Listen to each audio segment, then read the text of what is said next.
I've been thinking, seeing a Beyonce show is a great way to recalibrate your barometer for greatness.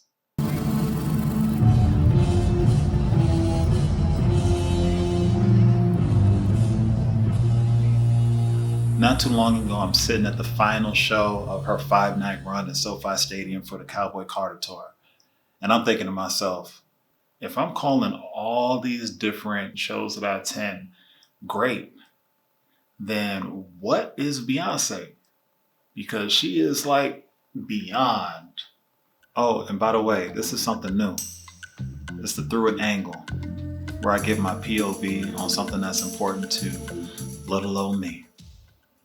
So before I dig into my night with the Queen, or should I say Queens, because I was with my wife and we were seeing Beyonce, I want to share a story that I saw floating around the internet. It comes courtesy of Jesse Ware's podcast, Table Manners. Jesse had Tony Award-winning actor Jonathan Graff on the show, and he tells a story about meeting Beyonce maybe 10 years ago, back when he was doing Hamilton, acting as King George III. And it goes something like this. She said, "Were you the king?" And then she said, "I'm gonna steal your walk." And she backed up like 6 feet and did an impression of the way that I walked onto the stage. She watched your whole body. And then she said, "And when you exited and you moved your shoulders but not your head, you were your own turntable." I went, I just moaned, and then she looked me up and down and said, "I saw everything." Do this thing where I would turn my body and I would keep my head forward and I would find one head, because I couldn't quite see faces, and look them up and down and then exit.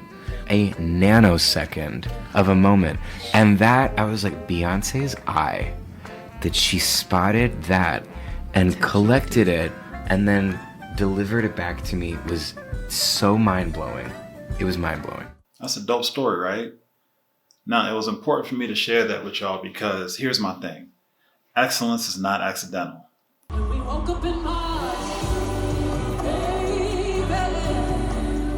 The Cowboy Carter show is like an excellence exhibition. Her talent, her keen eye, her athleticism, her showmanship, her deep study of art ranging from film, TV, Broadway, music, and beyond. It's all evident. You got a problem, Cowboy.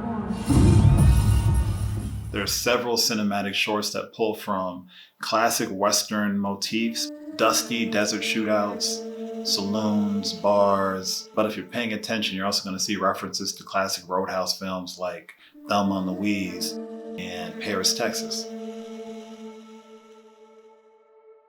One of the problems that I think Beyonce solved before we even knew it was an issue is that she never became boring or repetitive.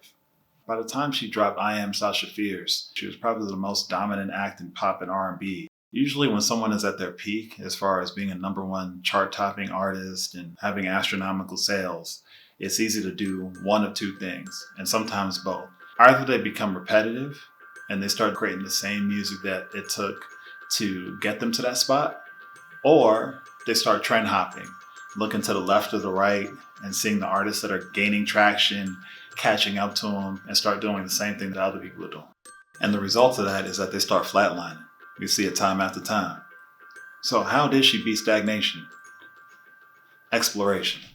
In an era where all the big stars were going the Europop route and making these dance records that fit in like Ibiza, it was like Beyonce hit the reset button and she made a pure R&B album, 4, which is an album seemingly created without regard for what was going on around her. After that came, I think to this point, still my favorite Beyonce album, which was the self-titled album called Beyonce. The self-titled album is a deeply intimate look into her psyche. She digs into grief, carnal lust. It's a super lusty album, good God.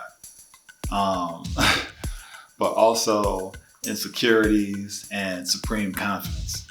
Then came Lemonade, where she took personal trauma and connects the dots between ancestral pain, societal ills of the modern day, and Black feminism. And then there was Renaissance, which is part one of a trilogy that we're still in the midst of. Part one is an album that's deeply influenced by house, disco, dance, New Orleans bounce, ballroom culture. And it yanked us right off of our couches for quarantine and onto our feet. And now we're here with Cowboy Carter. A genre-defying set that she's seamlessly taken from our ears to our eyes on stage, showing us that her Loewe boots were indeed made for dancing.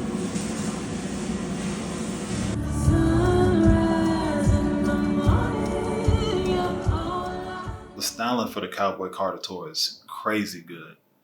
When I was an editor at Billboard magazine, one of the things that I really loved to do was to talk to fashion designers about working with Beyoncé for a tour or a live performance. You knew that they were going to bring their A game and that they were going to be super excited to talk about it. As much as they could,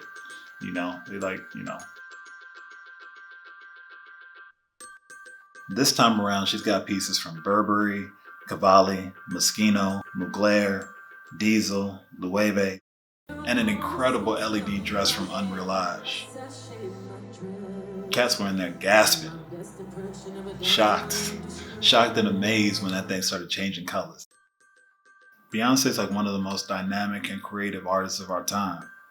And with the final installment of the Renaissance trilogy on the way, I think the most exciting and honest thing I could say about part 3 is that I have exactly no idea where she's gonna go next, which is insane. Hats off to Beyonce. Hold up.